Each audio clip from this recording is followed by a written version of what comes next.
let's take a look at these. So these are the same in that they are continuous and not discrete, right? They're not just certain numbers like 1, 2, 3.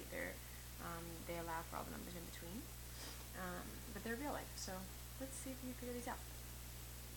Jenny's driving 150 miles to see a friend. She's going to drive an average of 50 miles per hour to get there.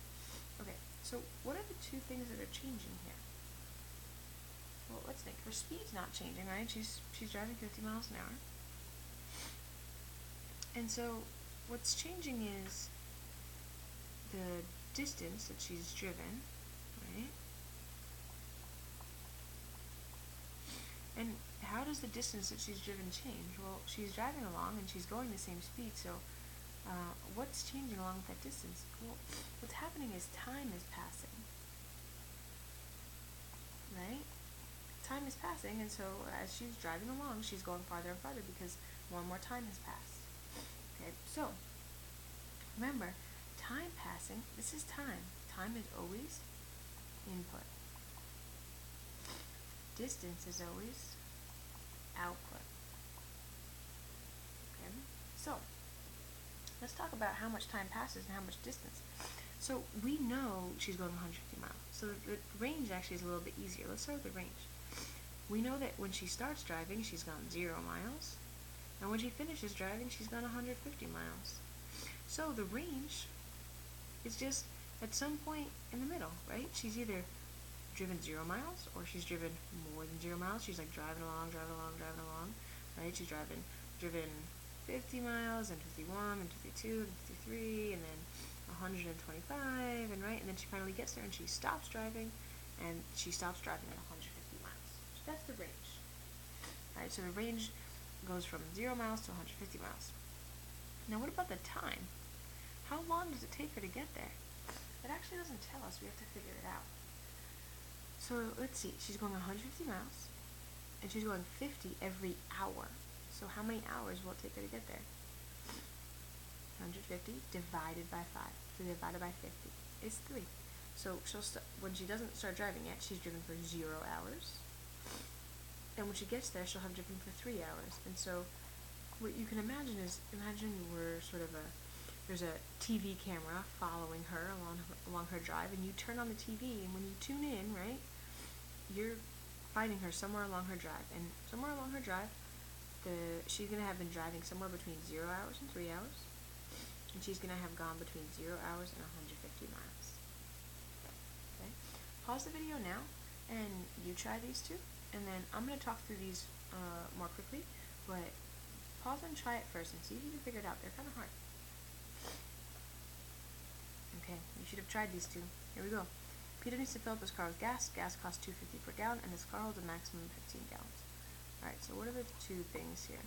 He's filling up his car, so it's like how much gas, and then I guess he's spending money on it, so money spent. So we know money is output, and this is input. Okay, so how much gas is he going to put in his car? Well, he starts by there being 0 gas in his car, right? Like, he hasn't put any gas in. And what's the maximum he's going to put in? Well, the car holds a maximum of 15 gallons, so he's not going to put any more than 15 in there, right? It would overflow. And so the amount of gas, right, if we happen upon Peter at the gas station filling up his car, it's possible that we see him before he starts filling up his car, when he's put 0 gallons in his car, or after, when he's already put 15. Or we walk up to him and he's filling up his car, and it's somewhere in between, right? He's there, and he's put 6 gallons in his car, and he's standing there at the pump putting in more. Now, what about the cost, right? You know, at the gas station it tells you, like, there's a little screen, and it tells you, like, how many gallons you've put in and then the cost. So the gallons, right, that's going to start at 0, and it's going to go up to 15. But what about this? It's going to start at 0, right? And then what's it going to go up to? Well, let's just do the math, right? The total is 15, and it's times $2.50 per gallon. So we do 15 times $2.50. Okay, you can do it in your head. You can feel free to use a calculator if you'd like. But the way I'm going to do it in my head is 15 times 2 is 30. And 15 times 0.5, that's half of 15. which is 7.5, and that's 37.5. So what that means is that he spends a total of $37.50. And so when we happen upon him, right, this number, the amount of money he spent, is going to be somewhere between 0 and 37.5. And last one.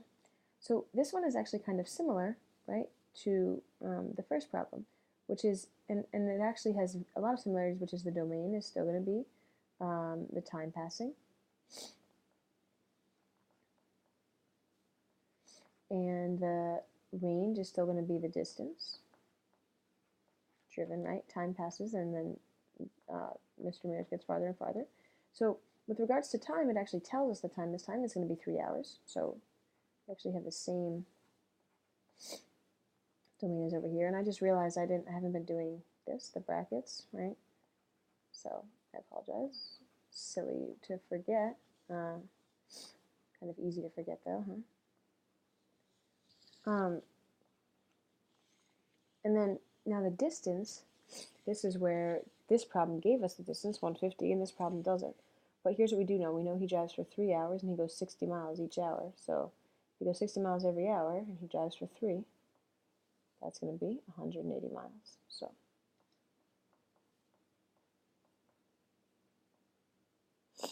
there we go.